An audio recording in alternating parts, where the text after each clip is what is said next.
Solid. Old it is. Old. Polymorphism it is. Watch this video. Embrace the dark side. You will. Embrace the dark side. Alright, let me explain what you just heard. What's up, YouTube? Today's video is about dependency inversion. Dependency inversion being the D in solid. And so as you heard before, solid, old it is. What I'm trying to say there is, of the solid acronym, I don't care for the S and I don't care for the I. The I is, I think it's most obvious, right? It's not something that you have to, it's not in the same league as, let's say, the D is.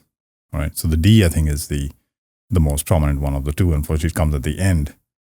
The I is, it's nice to know, but it's not in the same league, right? It just doesn't belong in this acronym at that level. Now, so what is, when I say solid, old it is mean? By the way, I'm hoping you guys know this is Yoda speak from Star Wars, in case somebody, the newer generation, doesn't know what that is. So old, the acronym, old, LD, OpenClose Principle, Liskov Substitution Principle, and Dependency Inversion. Old. Polymorphism it is, which is essentially polymorphism, right? I think there's so much of, I don't know, ceremony and, kind of importance given around some things that are so old. Literally old, meaning, I mean, you can't blame them, right? This is when this Liskov Substitution Principle, Barbara Liskov, came up with this idea of abstract data types, where this was before polymorphism, right? I mean, it's a big deal to say that you could treat data types uniformly in a uniform fashion as long as they conform to a certain, let's call it, an interface. That was the beginnings of, or if not, that was what they considered polymorphism at that time. So it was a huge deal in the 60s, 70s, like it was a big deal. It's just polymorphism. Right? I mean, you can come up with the mathematical formulas that she comes up with and all that, but it is just polymorphism. Let's just leave it the way it is. OpenClose Principle, but I'm not going to be talking about OpenClose Principle and Liskov Substitution Principle in depth here. It's just a matter of explaining to you why I consider old polymorphism it is. OpenClose Principle, it's, well, there's a way to look at it as a form of inheritance, which was also unique in those days, by the way. It's just so you know, unique in terms of we didn't have object-oriented programming. When we did, it was so new that you had to literally tell people how to write code, right? They came from a different paradigm, structured programming paradigm. So this was more like giving people the basic training wheels of object-oriented programming.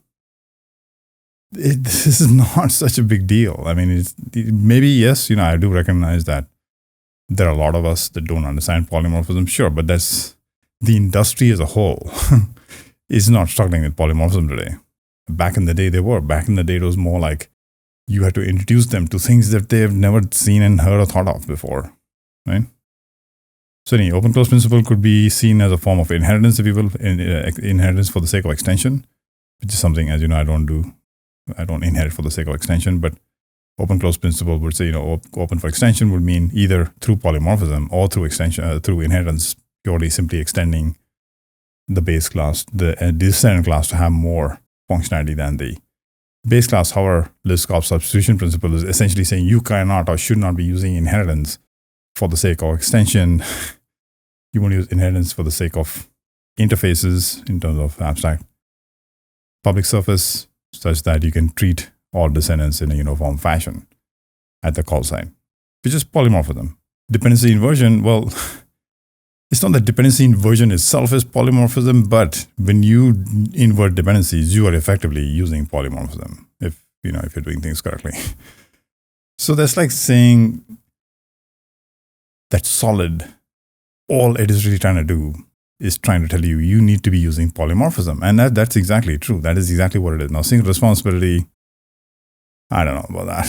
I mean, I can see somebody trying to give someone a set of instructions to follow when you're new to programming, right? You kind of need certain guidances and instructions at the beginning, but I'm not sure that I would design systems, say, oh, my system is all SRP. And that's actually the other problem I have with Solid is, but I'm going to rant a little bit about Solid. Hopefully I don't have to do this again and again. This video is about dependency inversion. Okay, so let me tell you what we're going to do today. I'm going to introduce to you the dependency inversion principle. We're going to look at a lot of code. It's going to be quite a bit in depth, but that's the reason is that I need to kind of show you with code what I mean. Some of the code, most of the code will be available on my GitHub. So in case you need to refer to that code again, you have the option. But today's video is focused on dependency inversion and by way of extension, pun intended, abstraction, right? And so I'm going to sort of marry these two things, dependency inversion and abstraction, in this video and tell you why I think that's kind of, the important aspects. But we're going to be looking at a lot of code, but I'm going to also be doing a bit of this ranting. So I don't know about you all, or those who are trying to learn Solid, what you're thinking or what you're imagining is going to happen when you learn Solid or understand Solid. Every time I've talked to someone who has supposedly implemented their system using Solid principles, right? It's like a given. Okay, listen, I have implemented the system using Solid principles. That's like saying, okay, so my system must be right. I mean, you cannot find fault in my system, right? I don't know where they get this from. I don't know why they feel that way, but it's almost like if you're using Solid principles, you must be doing something right, or the other converse of that is you can't be doing anything wrong. They shouldn't have been called principles, by the way. I think that's just like a bad, terminology there. But first of all, if you put 10 people in a room, I can almost guarantee you, if you ask them, please explain Solid, the different principles, right? SOLID. They will each have their own version of it, understanding of it. Even if they have the same explanation, their implementations will be completely different. By completely different, I don't mean they're all correct. I just mean they're different and many of them will be wrong, if not all of them will be wrong. My problem with Solid is the phrases, single responsibility, class should have only one reason for change. And why has it taken decades? I think Bob Martin published this article in early 70s. I think it was early 70s. It was before my time, so even I don't know. Either ways, it's taken decades. He's still teaching people the same thing. Right? So why is it that is such because it's so obtuse, right? These descriptions are so vague. Each of us has our own understanding of these things, what they mean. I'm basically trying to say this. Just understand polymorphism. Understand good design. Don't worry about these Solid principles, because if you tell me that you have implemented the system using Solid, I'm not going to be impressed, right? Because I don't know what your understanding is. I'm going to have to see it. And everything I've seen so far, including on YouTube and other places, there is something missing in that explanation or the example, or this is just way off base, right? So it's anywhere in the spectrum of way off base to not exactly what the intention is. So then can I explain to you dependency injection without missing some of the stuff? I mean, I'm going to try. I know I can explain it, but whether you understand it or not will be yet to be determined. That basically means I'm not sure I can explain it to everyone. As in, I don't have the capacity, if you will, to explain or make it understood by everyone. But I'm hoping after this video you get a good idea of dependency inversion, but also that essentially all of Solid just boils down to proper design. And I'm going to talk about that design aspect in this video. That's really the focus of this point. Using dependency inversion as the kind of the guiding principle. All right. So I'm going to read the description of what Uncle Bob had published earlier. All right. High-level modules should not depend upon low-level modules. Both should depend upon abstractions. High level, what is a high level? What's a module? What is a low level and what's a low level module, right? Abstractions, as you can imagine, if you haven't seen my previous video on abstractions, please take a look at it here. Without that video, I don't think you're going to get this one. Okay, so there'll be a bunch of videos you can watch. As I talk about, I remember them. I'll kind of put the links up here. But they're all almost prerequisites to this video. And then, of course, in some cases, the code that I might point you to also will be available through that video's link in the description, right? Okay, high-level modules. So we need to explain or understand high level. We all have to be on the same page. What the heck is a high-level module, right? But conceptually, let's understand, if you had the notion of a high-level module and a low-level module, I basically saying if something is more in control, so if something is, let's say, your superior, for example, your managers or your lead or whatever, then that thing should not depend on you, right? But both you and the thing should depend on an abstraction. That's what it's saying. So if you have understood what a high-level module is, and let's say you are a low-level module, then the thing that is your manager or your lead that depends on you should not depend on you directly. It should depend on an abstraction, and you should also depend on an abstraction. But if you got the high-level module and low-level module wrong, or if you weren't able to identify them, one to be a high level and one to be a low level, maybe they're both at the same level, they're both, let's say siblings or peers, there's nothing to help you determine, right? There's no way for you to know what is a high level and what's a low level. You could get it backwards. You could not see it. Maybe you see them to be both peers, but there's one over the other, right? So there's a danger in not understanding or not being able to discern, identify high level and low level, okay? And we'll take a little small example of that. The second part here says, abstractions should not depend upon details. Details should depend upon abstractions. It seems like this sentence is a repetition of the previous sentence. I'll let you see that again. You may want to pause here, so in case you want to digest it before I move on. I'm moving on now.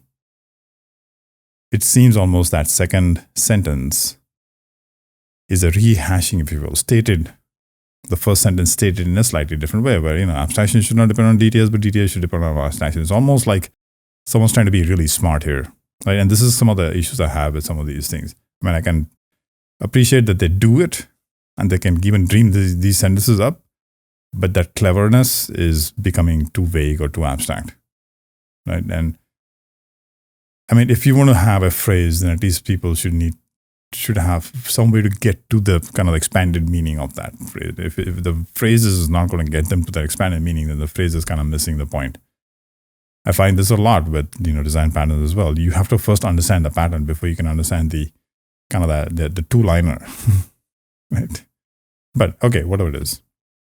What I found mainly is that most people think that the second point or sentence is the same as the first point rehashed. It's not. There are subtleties here that you need to understand. And once you understand dependency inversion, you will see that the second point or second sentence is not a rehashing of the first sentence. You could see that way, but you'll have a much deeper understanding of that. So we'll spend some time looking at that as well in this video, all right? All right, so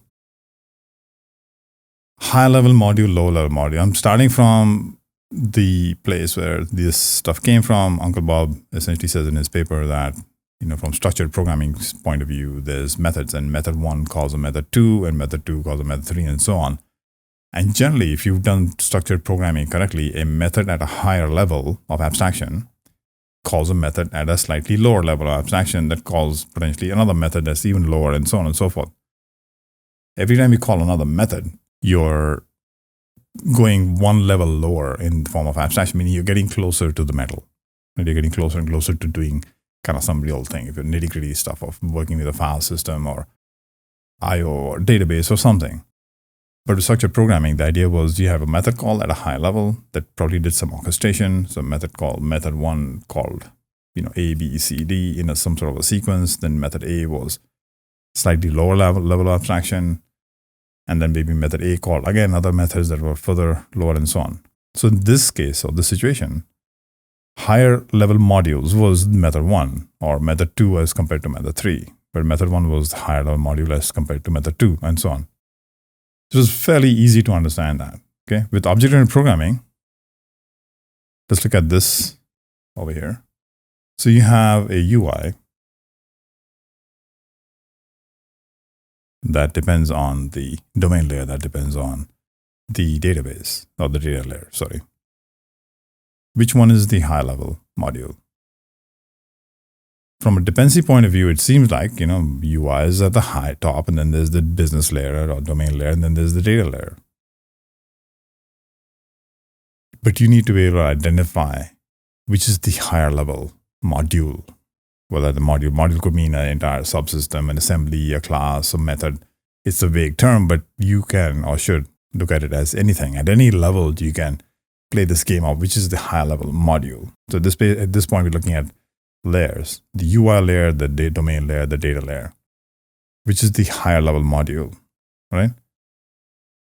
So the way I see it is that the domain layer is I protect the domain layer. I'm building the system. For me, the system is the stuff I protect. Everything else is ancillary, right? So the data access is in many ways ancillary, even though it's much, much closer to the system as compared to the UI. The UI to me is just a implementation detail. And I'll show you some other diagrams. And you've heard me talk about this in other videos as well. The layer architecture pattern and the implementation guidelines. I'll put links to those two over here. I forget the names exactly, but one is talking about the basic layer architecture using the domain facade pattern, and the other talks more about implementations. The implementations part 1 is also more important because I'll bring some of that up here as well. For me, the UI is a lower level module. Even though it's drawn in this way, it's actually a lower level module. So it's calling into the domain layer. In other words, the dependency, this lower level module is calling into a higher level module. So for me, this is fine. I don't really care that there's a hard dependency, if you will. I could create some sort of a abstraction, but I don't necessarily care for it.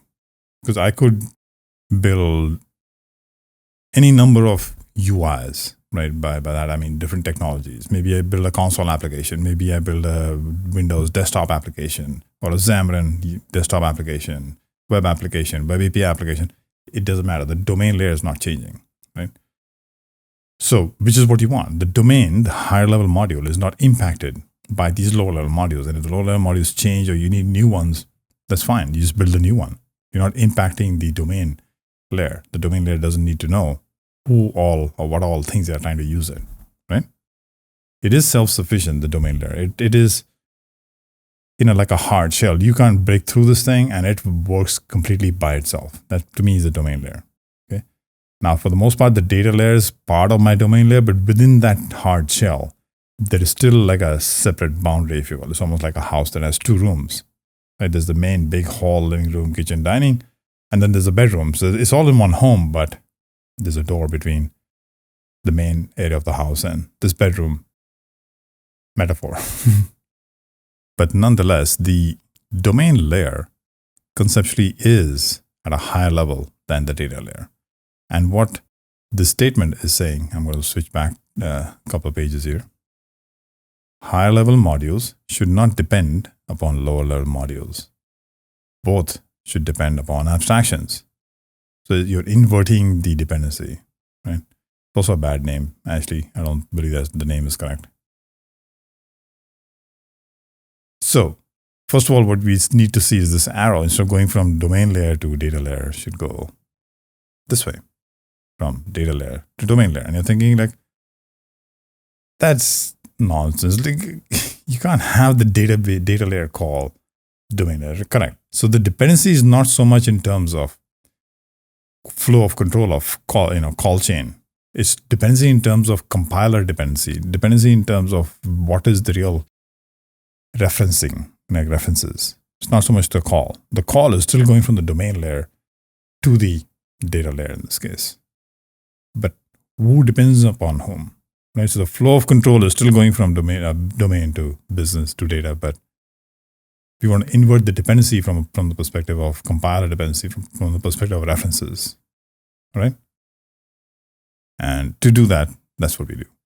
We introduce a layer of abstraction. Now I'm sort of using UML form here. So that's showing me a composition that is some abstraction, and this domain layer is compositing or is composed of that abstraction. And this data layer is a descendant of this abstraction. Okay, that abstraction could be implementing an interface, or it could be an abstract base class. It doesn't really matter. The idea is that the domain layer, look at the diagram once again. The domain layer depends upon, at compile time, it is referencing this, let's call this an abstract class. So it's referencing this. Of course, you will give it an instance of that descendant, and it will use that, but call that descendant directly. As I said, it's not a matter of calling. Who's calling whom? It's more about who's dependent, or from a referencing point of view, or from a compilation point of view, right? So dependency inversion is more about inverting the dependencies from a compilation point of view. And every time you use polymorphism like this, that's what happens. Right? You are in turn referencing an abstract class and not the descendants. And so if you were talking to a concrete implementation, introduce an abstraction and you got dependency inversion, right? Get it? Simple. So what's the big, hullabaloo about? Why I'm making this video for that. So let me explain. Solid is a recipe, is it not? At least most people think it's a recipe. So imagine you're making this, your favorite dish. You've got a bunch of friends and family over, and you spend all day in the kitchen making this dish. You follow that recipe to the T. Like everything has been meticulously followed. Every instruction followed exactly. And now you sat down at the table. You're serving everyone, this dish, and you have your first taste of it, and it's not anything like you expected, even though you had this dish before, right? Something is missing. Right, salt. Salt can make your spices pop.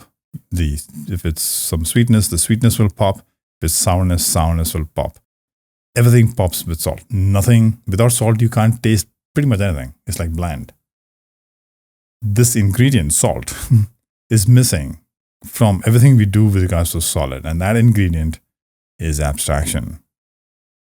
You see, you don't get the magic simply by introducing a layer of abstraction and inversion, and magic happens. This is the problem I have with things like solid. It's like selling you snake oil. You're not going to build a good system because you understand single responsibility, or dependency inversion principle, or Liskov substitution principle, any of these things. The real missing ingredient, I think, is abstraction, understanding abstraction. Now, those who show you some examples, by blogs or articles, they understand abstraction. So by the time they give you this interface, right, it's a good interface. It's a good abstraction. You don't know that. They don't focus their energies on why is that interface important? Why did I have to come up with this abstraction? It's just magically they know the abstraction, right? And then they implement it, saying, oh, you see how clean it is now? But what about for those of us who don't understand abstraction, or how to discern a good from a bad abstraction? Just because I inverted, the dependencies here, doesn't mean that I can make that system correct. So the rest of this video is going to give you that extra ingredient, that salt. The ability to put salt into your designs to pop the taste, the flavor.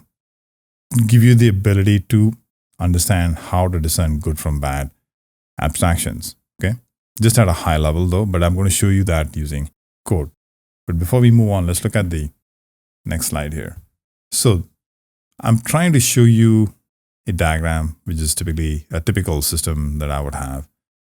I have this blue dashed outline is my system. Okay, that's the system. This black box here is something I protect with my life. What I'm building essentially is that system. And as compared to the previous diagram or slide here, it's comprised of the data layer and the domain layer. Okay, if there's a data layer, if the system needs a data layer, that's fine. But if there's a data layer, that's part of that thing. But I'll explain why. The front of this is a service interface layer. which is, even though we may build it, I might build this service interface layer. It could be a web API or a UI, MVC UI, or some other UI, maybe a desktop application, whatever it is. I might be the one building it, the team that I work with. We may be building it, but it's not considered the system. It is considered slightly outside the system, right? Now, you need to look at that video. I've put a link up here to the domain layer facade design pattern for something, implementation guidelines. I explained this thing. I just go briefly explain that here, but then we're going to show some code. These things are at different levels, not layers, but levels. So let's say this is at level 0, then these are at level 1, these are at level 2, level 3, and level 4, and so on. And the basic idea is that a thing at one level can only talk to classes at one level down. In other words, this thing cannot talk to classes here. These classes cannot talk to classes there, and so on. Right? So they can only talk one level down. And I like to draw my systems like this. Some people will say, Shiv, what about onion application architecture? What about ports and adapters architecture? What about hexagonal architecture? They're all the same. This is the same as that. Those are the same as this. I mean, if you understand that and you understand this, then it will all appear the same. The difference really is that the way they're drawn. And what are they trying to show the importance of that? In my case, I'm more interested in the flow. I want to show you dependencies and flowing in one direction. Otherwise, dependencies don't go backwards and forwards. So if you can think of your system as a flow of dependency, that A depends on B, depends on C, and so on, and you lay out your classes physically in that structure, it becomes easier to maintain the system. Ideas that ports and adapters are talking about, the ideas that hexagonal architecture is talking about, the ideas that, whichever architecture, we're all talking about the same thing. There is, at some point in time, your system is either there's something coming into your system or you're leaving your system. What do you call a system, right? And once you know what that system is, when you leave your system, you need to be careful about certain things. When something is coming into your system, you need to be careful about certain things. Right? So I'll talk about that over here. So for example, configuration provider. That is leaving your system. It's potentially talking to a file system, right? Or some configuration system. If you were to build an abstraction here that may protect you for the future, what that abstraction looks like, we're going to talk about, but think of that point. You are leaving your system. Maybe. Not necessarily an abstraction. So we'll talk about that, but at least you might think that we may need an abstraction that if nothing else, we may have to make sure we put some salt to pop the flavor. All right. But that's the class that, because it's potentially leaving your system. The gateway, yes, is definitely leaving your system. You need to be very careful about the design, if you will, the abstraction. Not necessarily make an abstraction, but design the methods correctly. So basically the salt that I'm talking about is method design. Irrespective of whether you pull out an abstraction, irrespective of whether there's a base class or an interface, it doesn't really matter, right? There's only one gateway class or the one config provider class. It doesn't matter that there's no base class or there's no interface. It makes no difference. I'm trying to emphasize that point because if you followed the dependency inversion principle alone, all by itself, imagine there are 100 classes in your system and class A, class 1, since there's only 26 alphabets. So class 1 depends on class 2, 3, 4, 5, 6. Class 2 depends on, and so on and so forth, right? The only class that doesn't have a dependency is class A.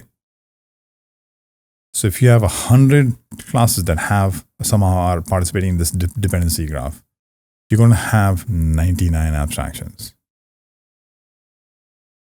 Do you really want to invert the dependency of every dependency? Of course not. Do you want 100 classes, maybe 105 classes, maybe 110 classes, but you certainly don't want to have 199 things to manage. right? So n minus 1, basically. If you got n classes, n minus 1. This is my beef with people who implement solid. And not just implement, even there are people who are big proponents of solid, and they say you should be doing this every single place in your system. I don't believe that. I think that's the biggest, the most incorrect advice anyone can give you. You certainly do need to know or be aware of those seams or those boundaries. You may not invert the dependency right off the bat. And I'm going to get to you about just because you invert the dependency doesn't mean you've got it right. It's like you followed the entire recipe and yet that food is not tasting correct. That missing ingredient is still missing. So I'm going to be focusing on how to get the missing ingredient in your designs so that if the time comes, or even when the time comes, and you want to invert the dependencies, it will actually work. That food will taste and all the flavors will pop because you now have the salt in your food, right? All right. So for now, I just want you to sort of pay attention. When you look at a system like this thing here, you may not know what these things are, but I've intentionally just named these here. The gateway, the validator, is that going to leave your system? Probably not, because it's probably doing something in memory. Give it some data, it's going to do some validation. The domain facade itself, not necessarily. The emailer, yes, of course, it's sending off an email, so it's potentially leaving your system. So maybe you want to add the salt, but not yet abstract. You want to add the salt, but not yet invert the dependency. And that's basically what I'm talking about here. You need to recognize the areas of your system, the seams or the boundaries, I think the seams is one way to look at it, the boundaries, the parameters of your system, the things that leave your system and things that come and where things come into your system. And how do you sort of decouple how do you protect your system from these things where you're leaving your system or something is coming into your system? And ports and adapters, that's exactly what that is. Hexagonal architecture, that's exactly what it is. They're just drawing these systems differently. Okay? They're trying to show you the onion architecture, same thing, right? The onion is saying you go from the outside in, but it's not clear who can and should be or cannot be talking to others. I'm more interested in that. Like the dependency graph, if you will, that's what my concern is. Like if you look at the onion architecture or the hexagonal or the ports and adapters, there's nothing that says the UI can't talk to the data layer. But it's not obvious by looking at the diagram. What I'm saying here is the UI can only talk to the domain facade.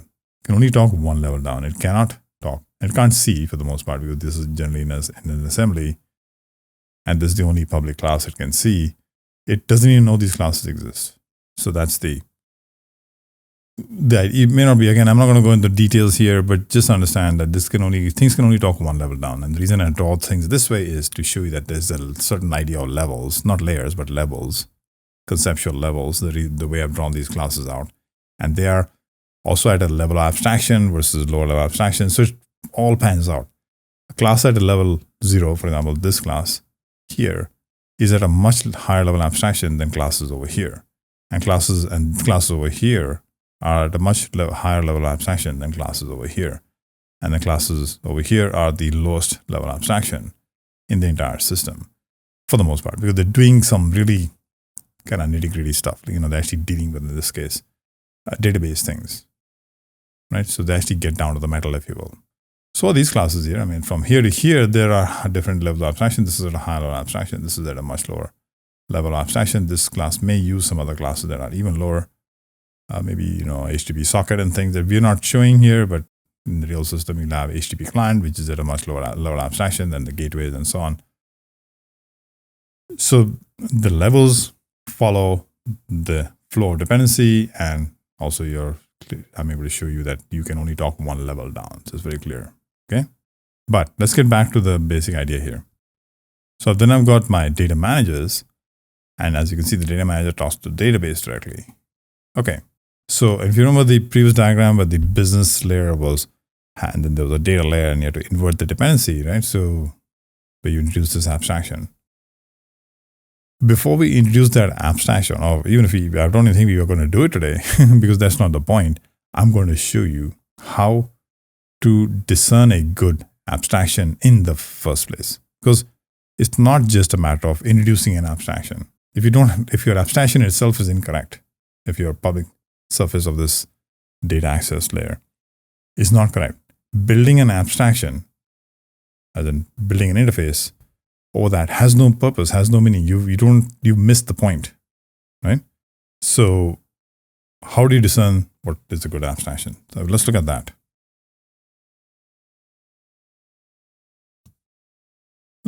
Without trying to look at the class, just look at these methods, the signatures of these methods, and also please just for now, just ignore this core suffix. So pretend that the core is not there, right? So for all these method names, the core suffix is not there. You're looking at the method signatures, what the name is, what are the inputs, what is the output, right? What are the inputs, what are the outputs? Look at this class and tell me what kind of a class do you think, or these method signatures here, and tell me what kind of a class you think that would be. You can pause here. And then related to the slide I had here. Okay, so this slide. Is it one of these classes? Is it one of these classes? Is it one of these classes? Is it one of these classes? What do you think it is? Now, may not make sense to you. In case the methods, the names got you lost a bit, let me explain that system. Imagine that system is like a TV station channel system. And a TV channel has many shows, and shows have many episodes, and so on and so forth, right? So there's a channel that has many shows have many episodes, and so on. So the data, or the methods you saw there pertaining to some system that deals with channels and shows and episodes. In this particular case, the shows aspect was, I think channels and shows was apparent there. What is that class signifying? Is it signifying something? Is it signifying the domain facade, or the manager, or these classes here, or the data managers, or these classes here, and so on, right? Okay, so I'll tell you, and it may not be obvious to you, but I'm going to just tell you, I'm trying to make a point here. It's the data layer. Let's look at it. You can see that this class is the show data manager. It happens to be the base class, but it's the show data manager, as in shows, right? Episodes, shows, or shows, episodes, that sort of thing. It's the show data manager. And it's a base class, yes. So it's an abstraction, but that is irrelevant. That's not the point I was showing this. This could be implemented directly in the data manager itself. So let me pull up the data manager. Show data manager. And let's look at one of the methods. I'm just going to pull up. Okay, simple. So here's a method. It's one of those methods we saw earlier that had the core suffix. It's one of those methods. Get shows for channel core. So again, you can kind of ignore the core suffix here. Get shows for channel. Given a channel ID, get me the collection of shows. Simple. By looking at that method name and the signature, you can't tell exactly where it's coming from. Like which class could be potentially implementing this method, isn't it? And that's the key. So let's just try and discover that. Get shows for channel. It seems to be a name that pertains to the domain in this case. Get shows for channel. So which classes would have this name? Would your system's public surface, I mean, let's say I'm trying to build a UI. Would you want somebody who's building a UI for your system, be able to see a method that says get shows for channel? So I would get like a list of shows given a channel ID. Yes. You could say that get shows for channel is probably a domain-centric name, a ubiquitous language as they call it in DDD. A language that the business speaks in, domain language, not business in terms of just a business system, whatever the domain is, if it's a game, it's in that language. What are the inputs? Well, in this case, it is given a channel ID. I'll give you back a show. A show is a domain model. Okay, so we have a method here that says get shows for channel. Given a channel ID, get me back the collection of shows. The show model, this guy here, is a domain model. It is not decided by the input or the output, as in the caller, the UI, or it's not decided by the database. This show model is a domain model. The business decides. For me, a show means these things. If I look at the show itself here. Okay, so it's got a bunch of things. No, don't worry about it. But basically, this is just a plain old DTO. It's nothing to do with something, whatever. Like it's not descending from any other class. It is just a class. It's a domain model. And in this case, it's immutable. So it cannot be changed once you create an instance of it. Either ways. I'm hoping I'm going slow, but I'm hoping I'm making the point that people are getting at understanding. You're understanding where I'm getting at. Yes, this method happens to be for a data access layer. The method name, the method inputs, the signature of the method is not giving it away. Right? You can't tell. There's nothing to do with the connection, SQL Server, SQL statements, stored procedure, nothing. You don't know that. It's not there. Okay. As long as you agree, let's move on. Let's look at the implementation though. Oh, look at that. It says SQL connection. I got a connection. It says, command, which is an SQL command, by the way, in case for those of you who don't know ADO.NET. And it says create command for, and this is get shows for channel. So this got the same name, get shows for channel. Create command for get shows. Oops, didn't mean to go there right away. Get shows for channel. And then so let's look at what that does, just to dig in here now. Get shows for channel is going to create an SQL, using a connection, SQL connection, create a command. And the command is talking to a stored procedure called get shows for channel. The stored procedure name is also the same as this method name. So basically this name, because it's a domain-centric name, it seems to be just flowing through the system, isn't it? The entry point, the domain facade, if you look at the diagram here, the domain facade would have a name by the same, method name by the same name, similar signature, meaning given a channel ID, give me back a collection of shows. Because that's a business thing. That's an aspect of the domain of this system. And then you travel through the entire system, you find that even the data manager here is talking to some command factory over there, so far and deep into the guts of the system. And this command factory is saying, oh, by the way, I need to call a store procedure by the same name. It's the ubiquitous language. It's not going to change. The name of the method is not going to change as you go deeper and deeper into the system because you're eventually trying to do the same thing. What I'm getting at is that abstraction is a clean abstraction. It is not talking about implementation at all. But how do you get that clean abstraction? Because you want to see this class helping you from the perspective of what you are trying to do. Whatever you're trying to abstract. Here's a class. It's doing something for me. Whatever it is doing. What is it doing for me? I don't care what it is doing and how it needs to do and what all it needs. I don't need to know its dependencies and I certainly don't want to know how it works. I know what it's doing for me though. And I want to talk to this thing in my language, the business language. And by that, I mean a few things. The inputs and outputs are mine. The method names are mine. What it does internally, I'm not concerned with.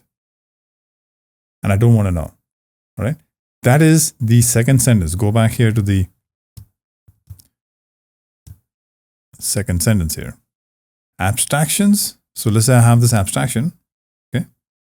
Should not depend upon details. Meaning what? The details in here are not surfacing through or coming through the abstraction. The abstraction does not talk about, therefore it's not dependent upon the details. I don't surface an SQL connection or a EF something model or what have you. HTTP client, you don't know that. The abstractions do not depend, but depend, it has many things. They don't depend by this and they don't reference, if you will, the details. And that's what it means. The abstractions don't reference, don't let the details leak through. And therefore, the details have to reference the abstraction. I'm going to give you an example of that too, so that it makes sense to you. What does that even mean? Okay, so when we get back to the code, but keep in mind the first part of the second sentence is abstraction should not depend upon details. Essentially, if you have an abstraction here that you want to build to talk to something that's helpful to you, your abstraction should be talking in your language. Your business language, not in the language that it is working at. If it's working with a file system or a database connection or HTTP socket, whatever. Like the abstractions do not depend on the details, which means the abstraction should not be referencing the details in any form or fashion. Because if you do that, your abstractions are not clean. So even though it's in the form of dependency inversion, it's essentially saying how to build a right abstraction. All right?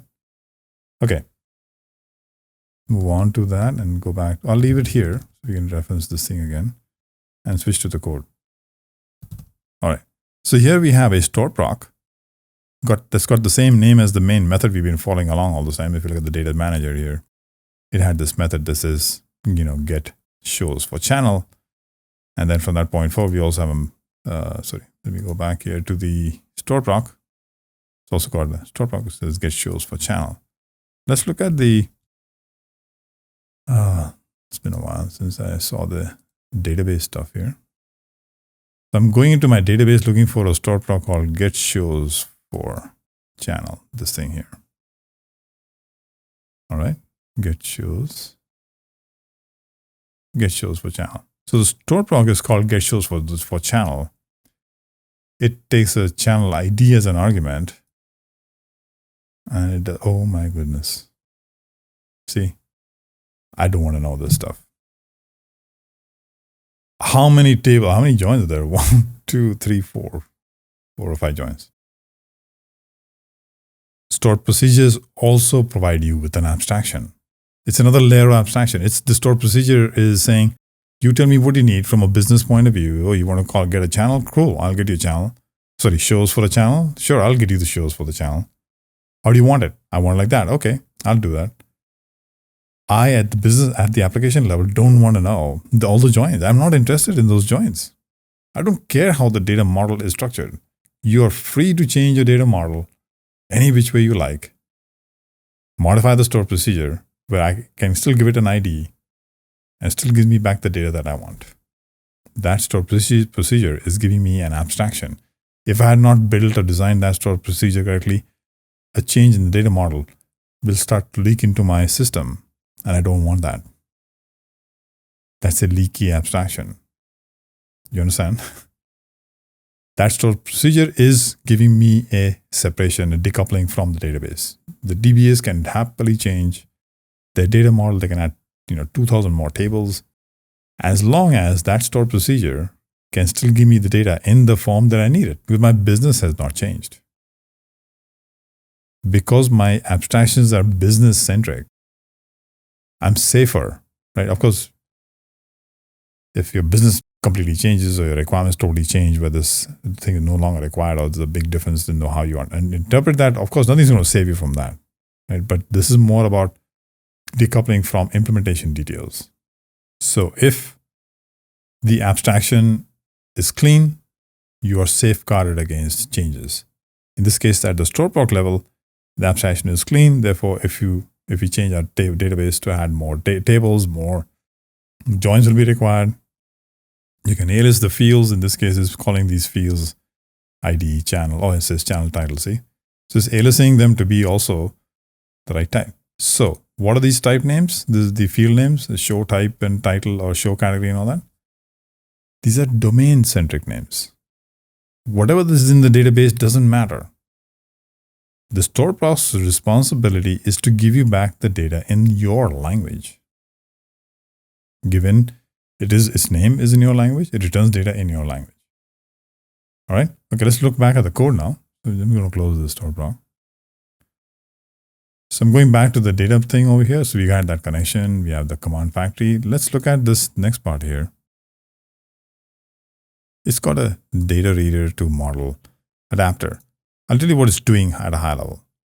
We're using data readers here that AD.NET centric, and the model is the domain models, the show. So essentially what this thing is going to do is going to map or adapt a data reader to a model. And it says create channel show sequence instance. Okay, so essentially what it's doing is it's iterating over the records in a data reader and mapping them to a new show instance, and then assembling a collection or a list of those show instances. Essentially, the data is coming back exactly how we would like it. One record at a time. Each record is representing a show. How we got that data like this is none of this code's business. And this code says to the store proc, just give me the data like this. I don't need to know how your database is, right?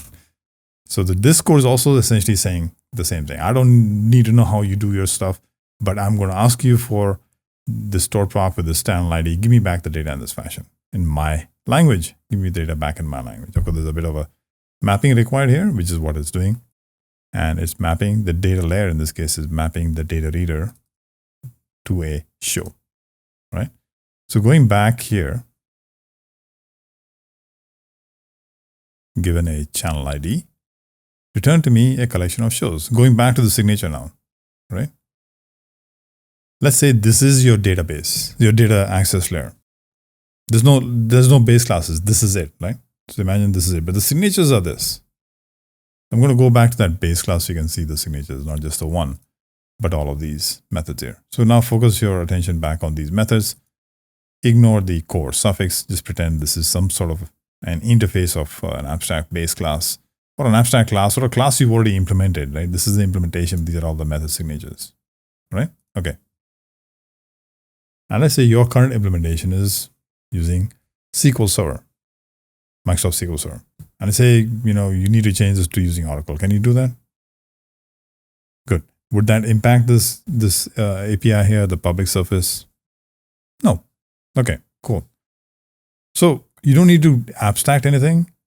You could literally just throw away this implementation, the actual code, and rewrite it to work with Oracle. That's what I'm asking for. I'm not asking you to do the abstraction part and build an interface and all that. If your abstraction to start with was correct, if your method designs were correct to start with, you could extract a base class from this. But it implies that your original method designs were correct. Only then does dependency injection actually work correctly. And so there's that assumption, the fact that that salt was missing. This is that salt. Your original design, your method design, had to be good, clean, so that when you introduce an abstraction, it actually works. You actually get the benefit of dependency inversion. It's not a silver bullet. It's not going to happen just because you introduced an abstraction. What I'm getting at is that method design is key. And the way you design methods is by looking at it from the perspective of the domain. Everything needs to talk the language of the domain.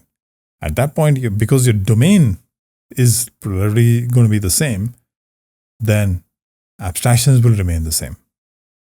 If your abstractions are not built as per the domain, then they will change.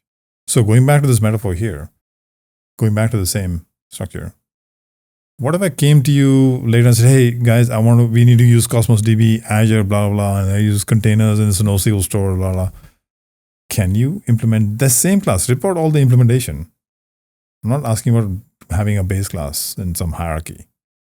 Could you just rip out the implementation that is SQL Server centric and implement this whole thing with Cosmos DB things, using the Azure SDK and all that? Yeah, you can. Because the requirements have not changed. The details have changed. Implementation details have changed. The abstraction has not. The abstraction does not depend upon the details.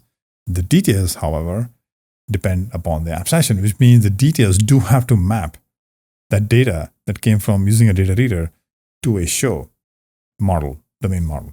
The details do depend upon the abstraction, but the abstractions don't depend upon the details. Make sense? All right. I could give you a ton of examples of this. I don't want to bore anyone. I think this video has gone on quite a bit.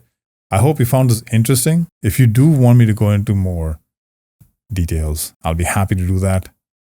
I'll also put a link to my adapter design pattern video that talks about the publishers and their adapter. I'm using dependency inversion, but talking about the adapter design pattern. Because dependency inversion is nothing but polymorphism, and most patterns are also polymorphism. So if you want to see another example of dependency inversion, please take a look at that video on the adapter design pattern. All right. So yes, I've been complaining about everyone else's ability to explain dependency inversion. How did I do? Did you get it finally? Do you like this explanation? If you did, and if you've learned a few things, please give me a thumbs up, and I'll see you next time.